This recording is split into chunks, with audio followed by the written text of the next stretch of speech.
공식 조직이랑 비공식 조직부터 나갈 차례라고요. 진도가 똑같네요. 여러분 책의 57페이지를 보시면 되겠네요.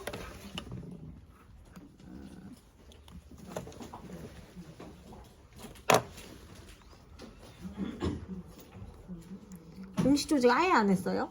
아, 알겠습니다.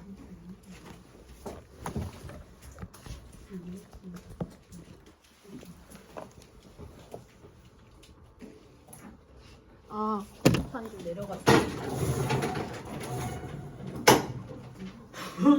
조금만 더. 자, 좋습니다. 공식 조직부터 해보도록 하죠.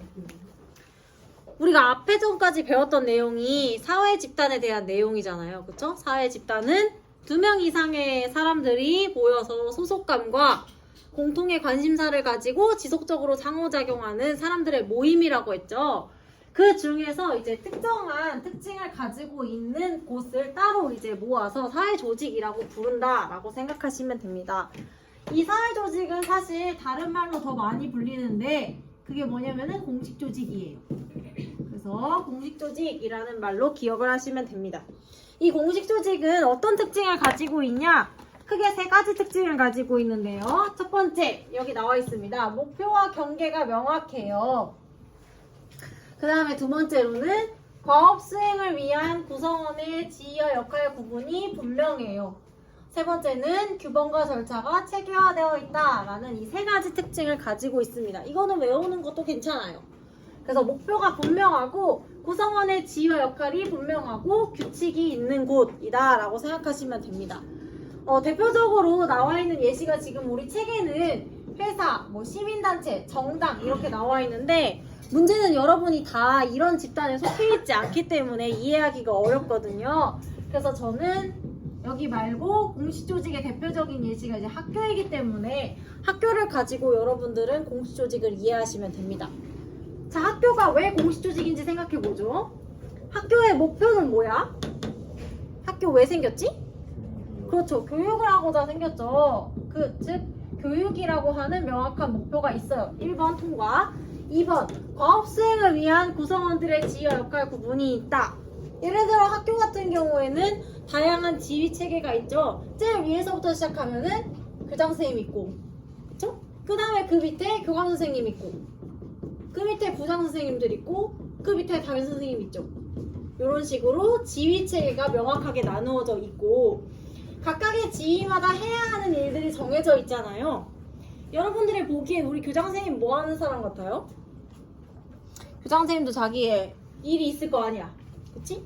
예를 들어서 자 밖에 나갔을 때 우리 학교를 대표하는 역할을 하겠죠. 그리고 예를 들면은 우리 학교의 의사 결정을 하는 역할을 하겠죠. 그래서 여러분이 느끼기에 작년에는 안 그랬는데 올해는 왜 그렇지? 라고 생각하는 많은 것들이 있잖아요. 예를 들어 가장 최근에는 엘리베이터 사용이라든지 그런 것들이 이제 다 여기서 나왔다 라고 생각하시면 됩니다. 체육대회가 하루로 줄어든 것도 그렇고요. 등등등. 교감 선생님 하시는 거 또 마찬가지로 의사결정을 하는 데 있어서 중요한 의사결정권을 가지고 계시죠. 물론 교장 선생님 거쳐야 하지만 얘들아 너네 도대체 무슨 시간에 들어와도 왜 그 자리에서 맨날 화장을 하고 있니? 얘들아 좀 쉬는 시간에 하든지. 아무튼 못 살겠네. 아무튼 의사결정을 하고 그 다음에 선생님들 공무, 예를 들어 선생님들도 너네처럼 지각을 하거나 조퇴를 하거나 할 수 있잖아요. 그런 것들 할 때 이제 교감 선생님한테 허락을 받습니다. 부장 선생님, 여러분이 아는 것처럼 학년을 총괄하죠. 우리 부장 선생님들도. 그래서 너네 이제 제일 많이 하시는 말씀이 일과 끝나면 얘들아 야자 안 하는 사람 집에 가라, 공강 시간에는 떠들지 말고 교실 들어가라, 이런 거 하시죠. 담임 선생님은 학급 관리. 이런 식으로 각자 자신들의 지위에 따라서 해야 되는 역할의 구분이 굉장히 명확하게 나누어져 있는 거죠. 그것들. 그래서 2번 통과. 3번 규범과 절차가 체계화되어 있냐? 이건 여러분이 더 잘 알죠. 여러분 아침에 학교에 몇 시까지 와야 돼요? 8시 반. 그 다음에 뭐 입고 와야 돼? 교복 입고 와야죠. 그게 다 뭐야? 학교의 규칙이잖아요. 혹은 학칙이라고 부르는 이런 것들을 따라야 되죠. 그래서 학교라고 하는 공식 조직을 바탕으로 생각해 봤을 때 공식 조직의 세 가지 특징을 이해하시면 됩니다.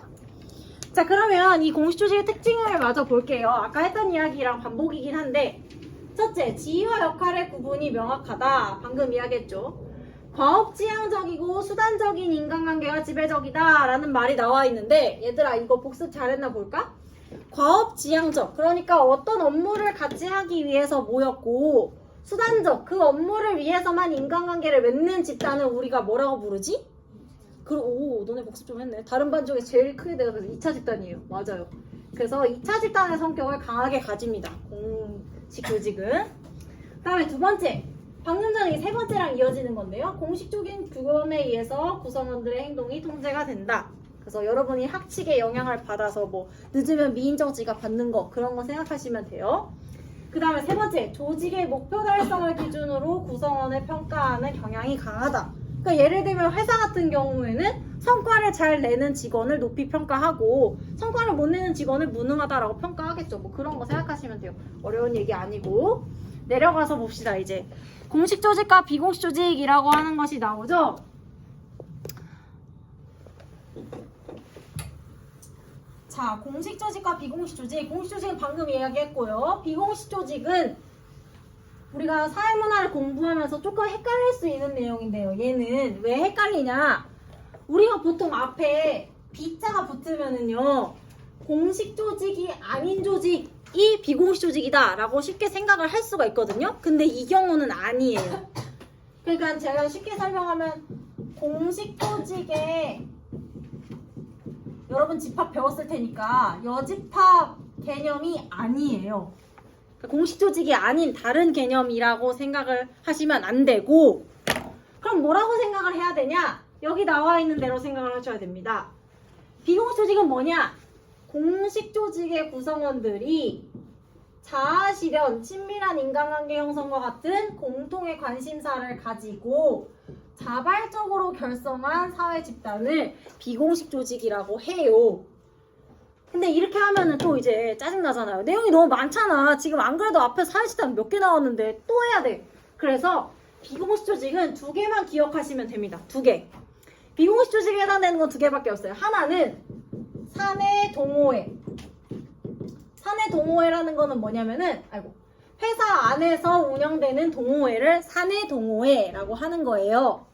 그 다음에 또 하나는 학교, 교내에서 운영하는 동아리, 요렇게 두 개가 실제로 시험에서도 출제가 되는 비공식 조직의 사례는 얘네 둘밖에 없으니까 그냥 이렇게 두 개다 라고 외우시면 마음이 편하죠.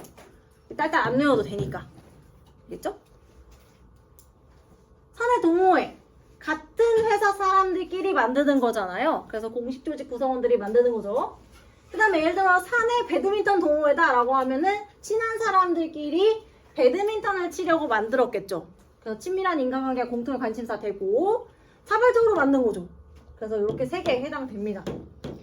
요즘에 우리 학교에서도요, 그 선생님들끼리 동아리를 만들고 있어요. 실제로 내일까지인가 만들려고 하던데, 몇 가지 이제 동아리에서 이렇게 들어올 사람들 들어오세요 라고 이제 내부 쪽지가 왔는데, 그 중에 이제 기억나는 게 두 개 정도가 있는데, 하나는 그 김옥현 선생님 맞나? 그분이 그 힐링 동아리를 만들자라고 해가지고, 목적이 그 마음의 평화를 얻는 게 목적이래요. 그래서 가면은 수다를 떨겠구나 라고 생각하고, 좀 부담스러운데? 라고 생각하고 껐어요.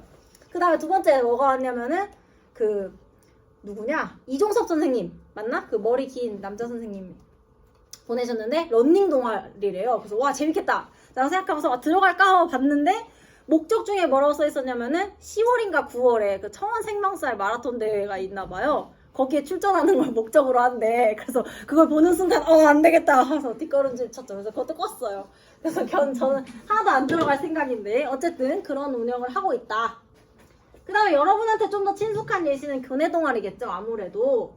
근데 여기 비공식 조직의 정의에 잘 들어맞는 교내 동아리는 우리를 기준으로 봤을 때는 자율 동아리를 생각하시는 게 좋아요. 왜냐면 자발적으로 만들었어야 됐기 때문에 창체 동아리는 사실 자발적으로 만든 게 아니잖아요. 그래서 자율 동아리 생각하시면 돼요. 우리 학교 춤 동아리 같은 거 같은 학교 출신 친구들끼리 춤이라고 하는 공통의 관심사를 가지고 자발적으로 만든 거죠. 누가 시켜서 만든 게 아니라. 그거 생각하시면 됩니다. 자, 이제 비공식 조직 뭔지 알았을 거고, 비공식 조직의 순기능과 역기능을 볼게요. 비공식 조직이 있음으로써 좋은 점은 뭐가 있냐? 공식 조직 구성원의 사기가 증진된다라고 하는 장점이 있습니다.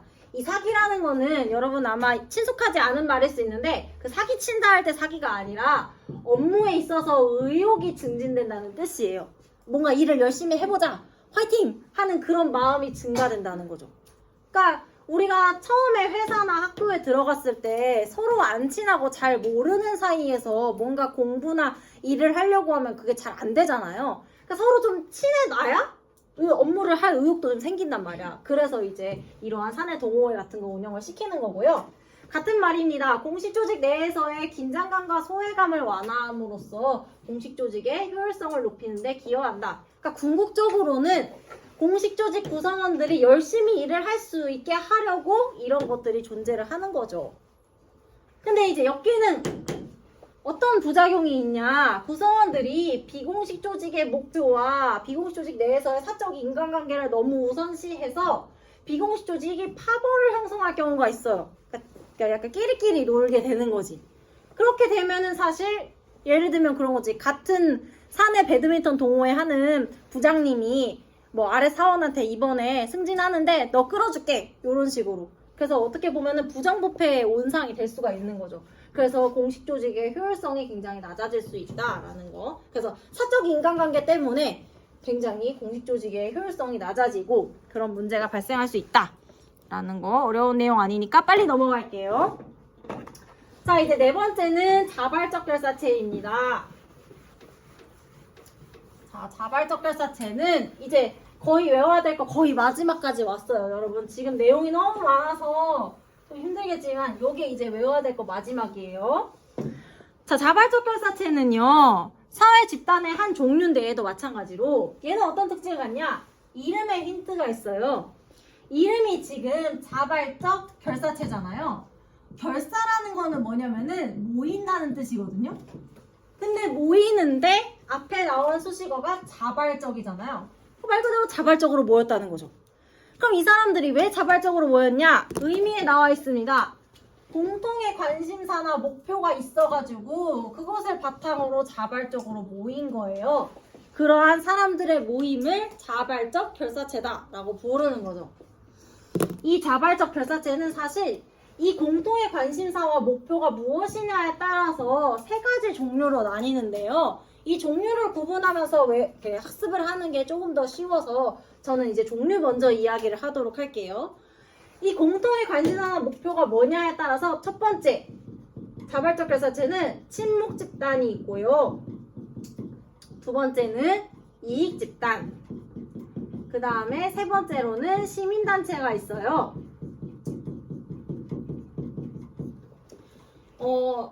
이 친목 집단은 관심사나 목표가 뭐겠어요, 여러분?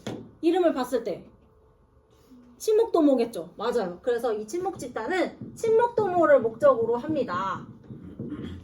뭐 예를 들면 대표적인 친목 집단이 뭐 예를 들어 뭐 탁구 동아리 이런 게 있을 수가 있죠.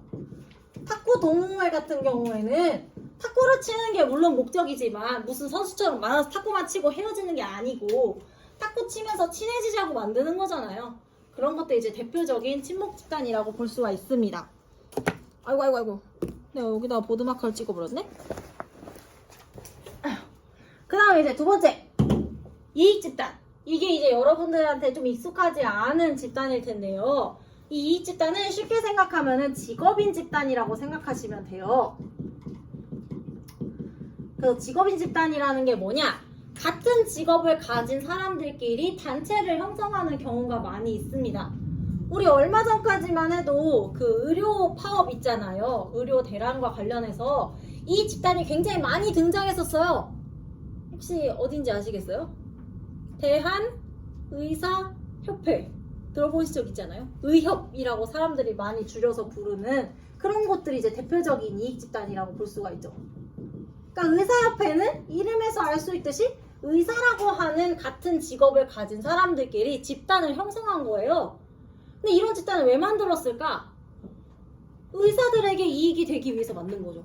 그래서 이분들이 이제 이번에 하신 거는 예를 들면 그런 거죠.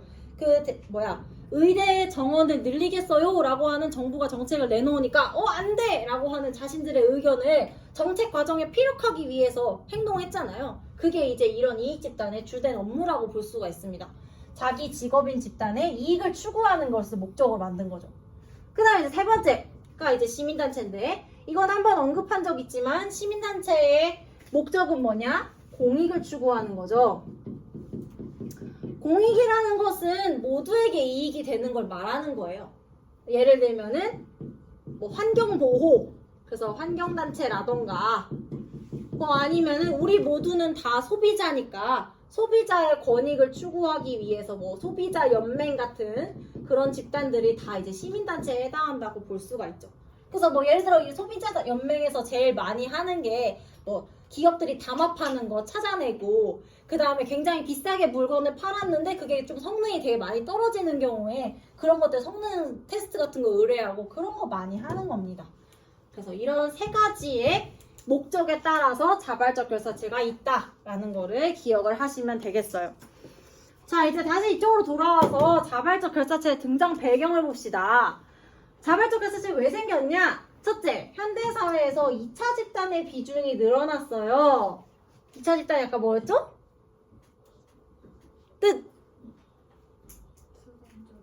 그렇죠. 수산적이고 형식적인 인간관계가 나타나는 접촉 방식이 이제 형식적이고 수산적인 접촉이 나타나는 거라고 했죠.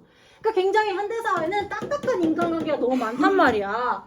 그래서 인간소외, 나의 인간성을 자꾸 잃어버리는 거예요. 그래서 잃어버린 인간성을 찾고 싶어. 그래서 친목집단 같은 게 만들어지는 거예요.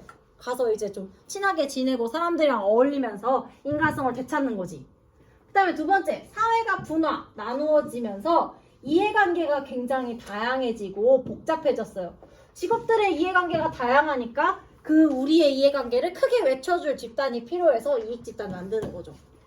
세 번째, 사회 전체의 보편적 이익을 실현하기 위해서 시민 참여가 증가했다. 시민단체에 대한 이야기입니다. 그래서 얘네 각각은 이제 요 각각에 대한 등장 배경이라고 보시면 돼요. 종류 얘기했고요. 특징 보겠습니다. 자발적 결사체는 집단의 목표에 대한 구성원의 신념이 굉장히 뚜렷해요. 그리고 참여도가 높아요. 당연히 그렇겠죠. 자기들이 좋아서 만들었으니까. 우리 학교 댄스 동아리 생각해보면 돼요. 걔네들 방과 후에 남아서 열심히 춤 연습하잖아요. 왜? 자기들이 만들어서 자기가 좋으니까 하는 거니까. 그렇죠? 그 다음에 여기 중요해요. 이거는 자발적 결사체의 세 번째 특징이라고 생각하고 기억해 주시면 좋습니다. 가입과 탈퇴가 자유로워요. 지금 제가 여기 쓴 친목집단, 이익집단, 시민단체는 모두 다 누구나 원하는 사람은 들어갈 수 있고 자기가 원하면 나올 수 있어요. 물론 이런 의사협회 같은 경우에는 내가 의사라는 걸 좀 전제를 해야겠지만 내가 의사라는 전제 하에 원하면 들어갈 수 있고 나올 수 있어요. 얘들도 마찬가지죠. 그걸 기억해 주시면 되겠어요. 뒤에 이제 의사결정에 있어서 유연성과 민주성이 중시됨, 이거는 그냥 읽고 넘어가도 되고요. 그 다음에 또 중요한 거 얘입니다. 얘. 세 번째 점. 1차 집단의 특성이 강한 집단과 2차 집단의 특성이 강한 집단으로 구분된다 라는 얘기가 나오는데 여기에 끼워서 또 얘기해야 될 게 있어가지고 잠깐 이쪽으로 올게요. 지금 친목 집단은 1차 집단의 특성이 강하다라고 했잖아요. 1차 집단이 뭐였지 얘들아? 아까 2차 집단은 수단적이고 형식적인 인간관계가 나타나는 거라고 했잖아. 얘는 어떤 인간관계가 나타나는 거였지? 친밀한 인간관계. 그렇죠. 그래서 탁구 동호회 형님 누님 쳤잖아. 친밀한 인간관계가 나타나죠. 그래서 이거 오케이 알겠어. 그럼 이제 얘네 둘이 문제인데요. 사실 우리가 고등학생의 입장에서 사실 이익집단이나 시민단체를 이해하기가 어려워요. 왜냐면 너네 여기 들어와 있지가 않잖아. 그렇죠? 그래서 이거에 대한 설명이 좀 필요한데요. 일단 이 이익집단이 시민단체 둘 다 생각을 해봤을 때 이 집단이 추구하는 목표가 굉장히 분명해요. 생각해봅시다. 의사협회. 의사라는 집단의 이익을 증진하기 위해 있는 거죠. 시민단체. 예를 들어 환경단체 같은 경우는 환경을 보호하고자 하는 뚜렷한 목적을 바탕으로 만든 거잖아요. 그래서 목표가 굉장히 명확하다라는 특징이 있죠. 여기까지 됐죠? 그 다음에 두 번째. 이러한 집단들은요, 여러분이 인터넷에서 한번 조직도를 찾아보게 되면은 이런 모습을 가지고 있어요. 지금 제가 필기한 위에 있어가지고 굉장히 좀 난잡스럽지만, 예를 들어 대한의사협회를 여러분이 쳐서 조직도를 들어가 보시면 여기 맨 위에 보면은 이제 대의원 총회 회장도 있고요, 감시도 한대. 누가? 중앙선거관리위원회도 있어요, 이 조직 안에. 그리고 여기 글씨에 가려지긴 했는데 중앙윤리위원회도 있고요. 이제 밑에 내려가 보면 각종 위원회가 있습니다. 개원이 협의회, 공직위 협의회, 전공위 협의회, 막 온갖 협의회가 있어요. 그리고 이 협의회 안에도 다 회장과 부회장이 있겠죠? 보통 회니까. 그리고 밑에 보면 뭐 시도 지부가 있대. 그러니까 시도별로 또 조직이 있는 거예요. 그래서 굉장히 큰 조직으로 이렇게 운영이 된다는 걸 알 수가 있죠. 사실 그래서 우리가 여기 위에를 가리고 여기가 뭐 하는 데인지 가리고 요것만 보여줬을 때, 야 땡땡아 이거 어디에 조직도 갔니? 라고 물어보면은 이거 회사인가?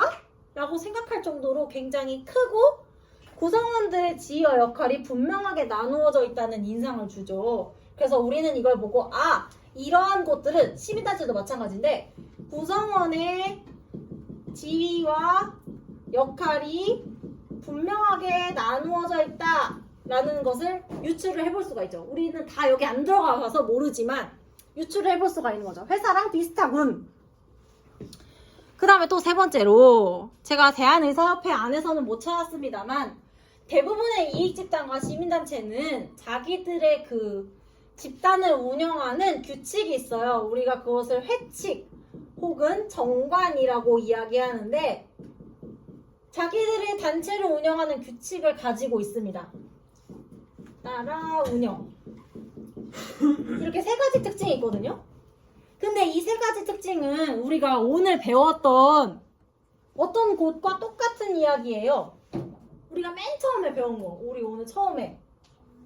그죠? 사회조직, 다른 말로 공식조직의 특징과 똑같습니다. 그래서 이 이익집단과 시민단체는요, 다 공식조직에 속해요. 이것도 외워두셔야 돼요.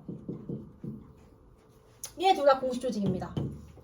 그렇기 때문에 어떠한 업무를 위해서 모인 사람들이거든요. 그래서 인간관계가 굉장히 형식적인 2차 집단의 특징을 강하게 가질 수밖에 없다라고 이해를 해주시면 좋겠습니다.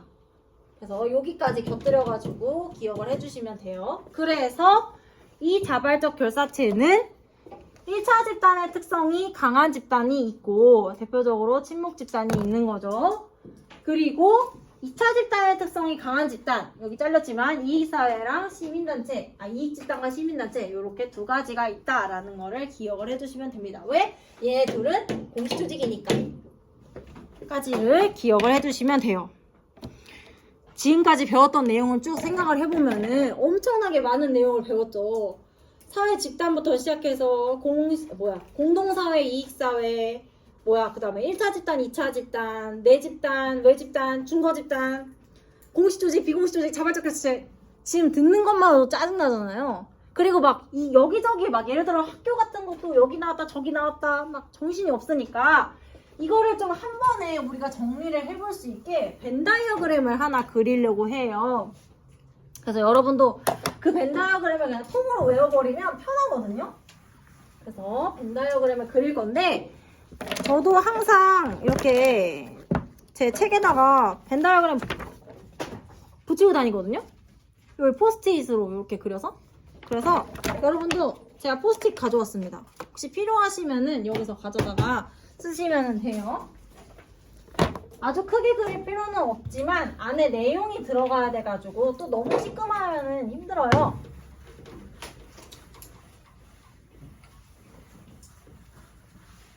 자, 검정색이 어디 갔지? 잃어버렸네. 여기 있다.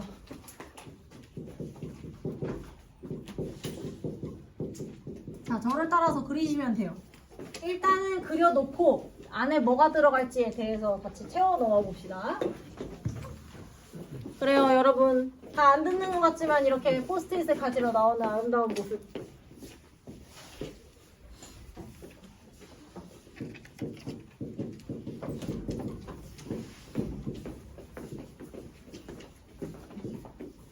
그래서 그리고 참고로 제가 지금 그리고 있는 거는 제가 제 마음대로 지어서 그리는 건 아니고 예전에 평가원에서 출제가 됐었어요. 그래서 그걸 바탕으로 그리는 거니까 저를 믿으셔도 됩니다. 이거를 외워도 수능을 푸는 데 있어서 틀리지 않아요.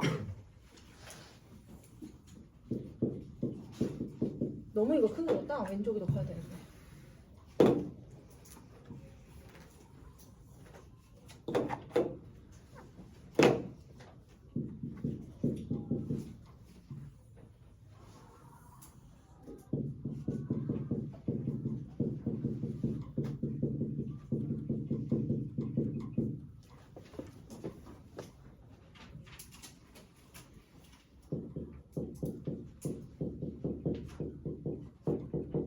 자, 요렇게 먼저 그려놓으면 됩니다.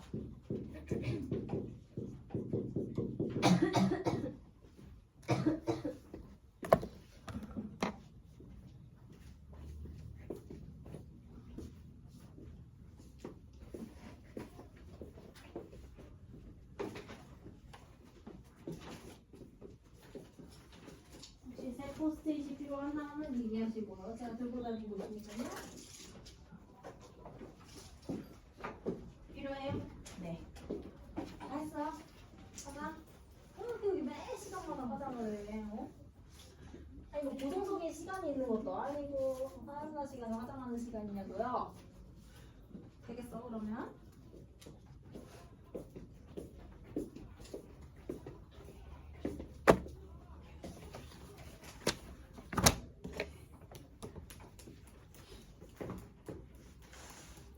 차트를 다 그리셨는지요?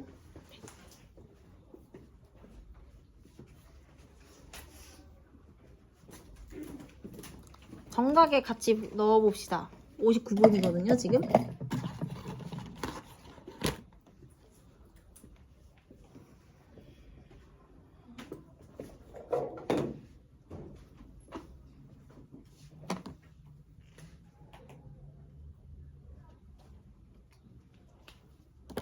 자, 정각입니다. 넣어보죠. 뭐가 들어가면 좋을지. 일단은 여러분 이게 왜 이렇게 포함관계가 생겼나에 대해서 설명을 좀 해야 될 것 같아요. 사회 집단, 사람들이 모여있는 거죠. 지금 보면 이익사회와 공동사회 이렇게 둘로 나눴잖아요. 이익사회와 공동사회는 구분하는 기준이 결합 의지라고 했죠. 공동사회는 무슨 의지? 그렇죠. 본질, 그렇지. 이렇게 나와야지. 본질적 결합 의지. 본질적 결합 의지가 뭔데? 어디 갔어?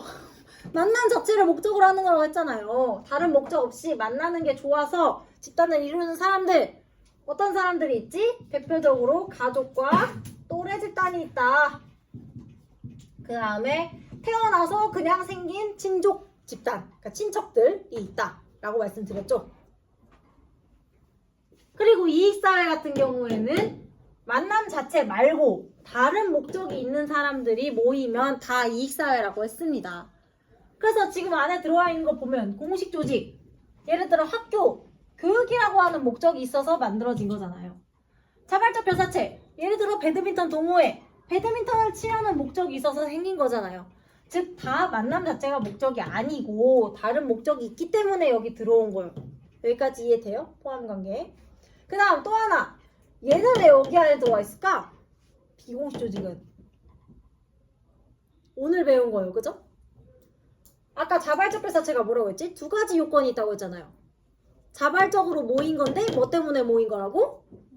그렇죠. 공통의 관심사나 목표가 있어서 모인 거라고 했잖아요. 얘는 공식 조직의 구성원들끼리 공통의 관심사와 목표를 가지고 자발적으로 모인 거라고 했잖아요. 그러니까 자발적으로 모였다는 건 둘 다 똑같아요. 근데 특별히 얘는 공식 조직 출신 사람들끼리 모였다는 게 특별하기 때문에 이 안에 부분집합으로 들어와 있는 거예요. 그래서 얘가 여기 들어와 있다 라고 생각하시면 됩니다. 자, 그러면 이제 포함관계에 대해서는 다 얘기했고 이제 집어넣어 봅시다. 제일 쉬운 얘부터 할까요? 얘는 두 개밖에 없다고 했죠. 뭐랑 뭐? 그렇지. 사내, 동호회, 그리고 또 교내, 동아리 이렇게 두 가지 있다고 말씀드렸습니다. 끝이에요. 이렇게 두 개.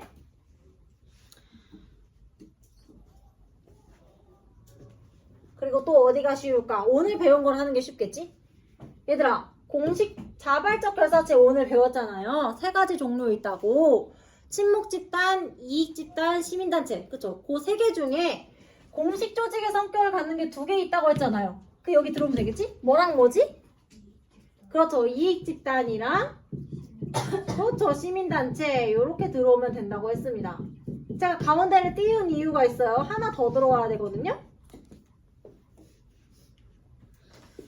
이익집단이랑 시민단체가 여기 들어오는 거 맞는데 이 중에서 특히 이 이익집단 중에서 따로 한 종류가 시험에 잘 언급이 돼요. 그거를 넣으려고 하는데 아까 이익집단이 같은 직업을 가지고 있는 사람들의 집단이라고 했잖아요.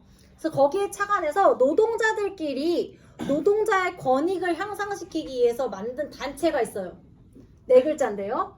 노동조합입니다. 그러니까 이익집단의 한 종류죠. 근데 얘가 이제 시험에 잘 나옵니다. 그래서 따로 기억을 해두시는 게 좋을 것 같아서 얘는 여기서 뺐습니다. 노동조합. 노동조합도 당연히 이익집단이니까 공식조직의 성격을 갖죠.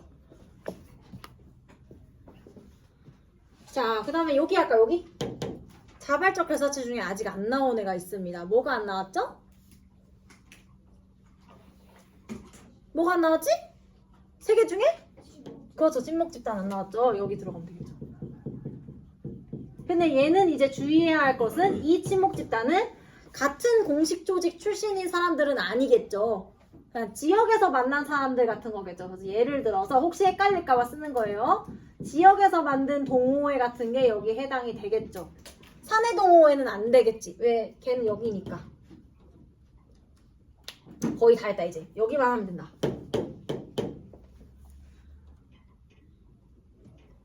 공식 조직인데 자발적으로 만든 게 아니라 누가 시켜서 설치가 되어 있는 곳들이 있죠. 그리고 혹은 구성원들이 우리 같이 만듭시다 해서 만들어진 게 아닌 데가 있어요. 대표적으로 뭐 있을까? 여러분이 앉아있는 학교. 여러분이 십시일반 돈 모아서 만든 거예요? 아니잖아요. 교육청에서 야 복대동 인구가 많네 설치하세요 해서 설치한 거잖아요. 학교가 대표적인 자발적 결사체가 아닌 공식 조직이라고 볼 수가 있죠.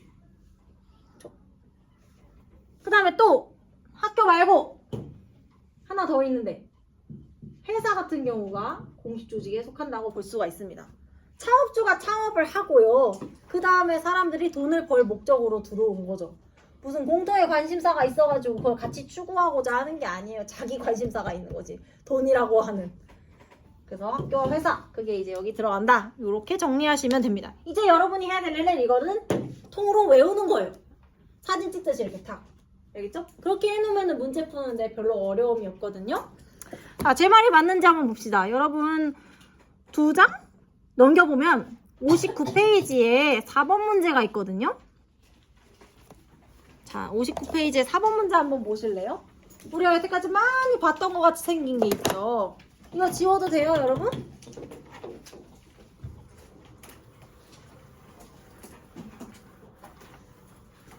자, 4번 문제 딱 나오죠, 바로. 벤 다이어그램. 바로 풀 수 있습니다. 이걸 외웠다면. 물론 아직 여러분 외우지 못했겠죠. 방금 전에 그렸던 걸 참고해서 풀어보세요, 지금 한번.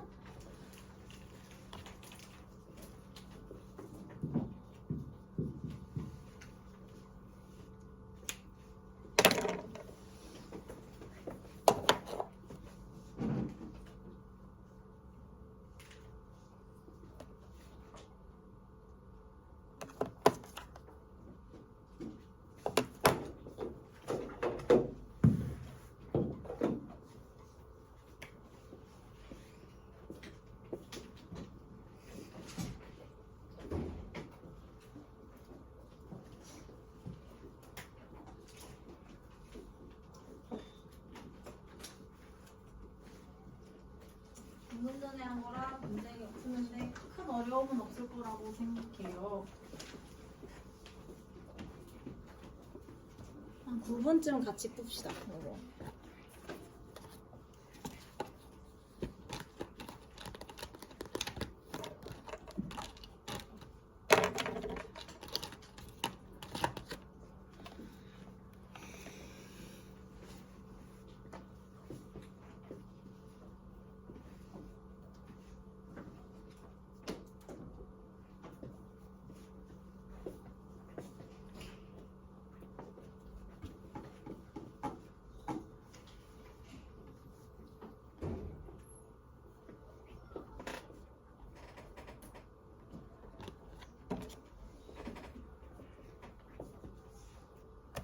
아직도 6번인데 우리 9번까지 진도 나갈 수 있을까요? 굉장히 걱정되네. 자, 이제부터 거의 들어와가지고 랩만 하다 나가면은 이제 될 수 있을 것 같은데, 자든 말든 그냥 막 나는 스톱한다, 막 뒤도 안 돌아보고 그렇게 나가면 할 수 있을 것 같거든요. 근데 여러분이 괴롭겠죠? 저도 괴롭고 조금 어떻게 될지. 근데 항상 이렇게 말하면 앓는 소리 하면서 다 나갔어요. 저는 할 수 있을 거라고 생각합니다. 여러분이 힘들죠 뭐. 저는 이제 사실 시험 진도를 다 나간다라는 것의 의미는 자습일 일주일 줄 수 있어야지 된다고 생각하거든요. 그래서 그거를 지금 못 맞출까봐. 당연히 시험 전에 끝낼 수 있는데 그게 좀 저의 좀 그래요. 너무 임박해서 진도를 마치면은 여러분도 공부하는데 부담이 좀 되잖아요. 물론 미리 공부했으면 뭐 양이 많지 않겠지만 그래도. 자, 어쨌든 같이 보도록 합시다. 자, 그림은 사회 집단 A에서부터 C의 관계와 사례를 나타낸 거다라고 했어요. A에서부터 C는 공식 조직, 비공식 조직, 자발적 결사체 중에 하나다. 방금 한 거니까 우리 알 수 있죠? A, B, C 각각 뭐예요? A부터 얘는 뭐야? 공식 조직이죠. B는 자발적 결사체죠. C는 비공식 조직이죠. 야, 이거 방금 했는데 이거 모르면 진짜 문제 있다. 그죠? 됐어요. 자, 그러면 이제 기억 니은 디귿 아까 했던 거 생각하시면 되고 1번부터 봅시다. A는 B와 달리 이익사회에 해당한다. A는 B와 달리 이익사회네요. 자, 지금 이 보기 틀렸죠? 어디가 틀렸지? 그렇죠. 달리가 틀렸죠. 전부 다 이익사회인데 뭔 소리인지. 2번 보겠습니다. B는 C와 달리 가입과 탈퇴가 자유롭다. 아까 했는데 가입과 탈퇴가 자유로운 건 뭐의 특징이라고 했어요? 제가 이거 3번이라고 생각하라고 했잖아요. 자발적 결사체의 특징이죠. 그러면 자발적 결사체의 특징 B 맞아요. B는 달리가 틀렸죠. 둘 다 자발적 결사체이고 얘는 그 중에서도 공식 조직 구성원들이 만든 거라 특별한 거라고 했잖아요. 달리가 틀렸습니다. 3번 볼게요. 회산의 동호회 기억 니은 디귿 중에 뭘까? 디귿이죠. 뭔 기억이야. 틀렸죠? 4번 볼게요. 시민단체는 니은으로 적절하다. 오늘 했는데 맞습니다. 5번 이익집단은 디귿으로 적절하다. 디귿이 아니라 어디에 들어가야 돼요? 니은. 그래서 얘도 틀렸죠. 니은. 이렇게 푸시면 됩니다. 그래서 벤 다이어그램이 머릿속에 있으면 빠르게 문제를 풀 수 있기 때문에 외우는 건 조금 괴로울 수 있는데요. 웬만하면 외우시기를 추천드려요. 자, 다시 앞으로 가서 제가 아까 말씀드렸죠? 시험 진도가 급하다고. 그래서 랩을 해야 된다고. 자, 관료제 나가야 됩니다. 여러분도 괴롭고 저도 좀 괴롭지만 나중에 자습 시간을 많이 가지려면 어쩔 수 없어요. 자, 관료제 보겠습니다. 관료제를 우리가 지금 이 타이밍에 왜 배우냐? 관료제는요, 우리가 앞에서 배웠던 공식 조직을 운영하는 방법이에요. 그래서 공식 조직을 운영하는 한 개의 방법으로서 관료제를 배우는 거다라고 이해하시면 됩니다. 이 관료제는요, 아무 맥락 없이 배우는 것보다는 등장하게 된 배경에 대해서 이해를 하면 우리가 관료제를 조금 더 잘 이해할 수가 있거든요. 그래서 관료제의 등장 배경에 대해서 조금 설명을 해드리도록 하겠습니다. 자, 이쪽으로 와서요. 우리 18세기에 유럽에서 굉장히 중요한 혁명이 일어났죠? 이거는 하도 많이 들어서 여러분 알 것 같아. 뭐 있었지? 영국에서? 산업혁명. 그렇죠. 고맙습니다. 안 나오면 큰일 날 뻔. 산업혁명이 일어나기 전과 후로 산업의 구조가 굉장히 많이 바뀌었거든요. 그리고 이 관료제는 이 산업 구조의 변화와 관련이 있어요. 산업혁명이 일어나기 전에 어땠는지 생각을 해보겠습니다. 산업혁명이 일어나기 전에 예를 들어서 우리가 구두를 생산한다고 칠게요. 양쪽 다 똑같이 구두를 만들 거예요. 이전에는 기계가 없었잖아요. 그러니까 구두를 누가 만들었겠니? 사람이 만들었겠죠. 그래서 마을마다 이제 구두를 만드는 구두장이가 있었죠. 그래서 자기 오두막에다가 이렇게 펼쳐놓고 직접 마을에 가가지고 시장에 가서 가죽을 구입을 해가지고 직접 재단을 하고 바느질도 하고, 바질은 뭐야? 바질 토마토야 뭐야? 바느질도 하고 밑창도 받고 등등등을 혼자서 다 했단 말이에요. 그쵸? 우리가 이거를 뭐라고 부르냐면은 간의 수공업이다 라고 부르죠. 이 말은 많이 들어봤을걸? 왜 간의 수공업이냐? 집에서, 집 안에서, 손으로 만들어서 간의 수공업이죠. 근데 이제 산업혁명을 기점으로 기계가 탄생하거든요. 그러니까 이제 똑같은 구두를 만들어도 이제 큰 공장에서 기계를 돌려서 만들기 시작을 합니다. 그럼 이제 이때의 특징은 뭐냐? 구두장이 혼자서 옛날에 하던 일을 부서별로 나누는 거죠, 업무를. 그래서 한 공장 안에서 똑같이 어떤 사람들은 하루 종일 시장을 다니면서 가죽만 사러 다니는 부서가 있고, 그 다음에 어떤 사람들은 하루 종일 그림에다가 가죽 대고서 이제 자르는 부서가 있고, 누구는 바느질을 하고, 누구는 밑창을 받고, 이런 거를 이제 한 사람이 하던 거를 여러 사람이 나누어가지고 쭉 이제 일을 하는 거죠. 우리가 이거를 일을 나누어서 한다고 해서 나눌 분자에 일업자를 써서 분업화라고 부릅니다. 다른 말로는 전문화다라고도 불러요. 그래서 이게 관료제 조직의 첫 번째 특징이에요. 한 사람이 하던 일을 여러 명이 파트를 나누어서 일을 하게 된다. 첫 번째, 분업화. 그 다음에 두 번째로, 여러분이 이 구두 공장의 사장이라고 생각해 보세요. 우리 직원들이 다 흩어져 있는 거야. 어떤 사람은 밖에 시장에 나가 있죠? 어떤 사람은 저쪽 구석에서 재단을 하고 있고, 어떤 사람은 저기서 바느질을 하고 있고, 3층에서 밑창을 대고 있어. 나는 몸이 하나야. 얘들이 일을 잘하는지 내가 다 따라다니면서 볼 수 있어요? 없어요? 없죠. 그러니까는 얘네들을 한 부서마다 얘들을 감시할 사람이 필요한 거예요. 그래서 중간 관리자를 둡니다. 쉽게 얘기하면 부장이죠. 이런 부장이 우리 부서의 부서원들을 관리하는 거예요. 얘도 마찬가지고, 얘도 다 부장들이 자기 팀의 팀원들을 관리를 하는 거죠. 그리고 이 부장들은 다시 누구의 관리를 받냐? 최종 보스 사장님의 관리를 받는 거죠. 그래서 옛날에는 혼자서 하던 일을 지금은 큰 조직이 생기면서 이 조직에 서열이 생기기 시작하는 거예요. 사장님, 그 다음에 평사원, 그러니까 일반 사원이죠. 그리고 그 사원을 중간에서 관리하는 중간 관리자. 그래서 우리는 이렇게 조직 안에서 서열이 생겼다라고 말을 합니다. 그래서 분업화와 서열화가 이 관료제 조직의 큰 특징이라고 볼 수가 있어요. 그래서 일반적으로 우리가 관료제 조직을 표현할 때, 어차피 얘는 필요 없으니까 얘 지울게요. 삼각형 모양으로 표현하거든요. 요렇게. 조직을 이렇게 표현해요. 왜? 제일 위에 사장님이 혼자 있고요. 그 다음에 중간에 이제 부장님들이 이렇게 있는 거죠. 이 업무 부서별로 부장님이 있겠죠? 그리고 이 부장님들이 자기의 이 구성원들을 이렇게 관리를 하는 거죠.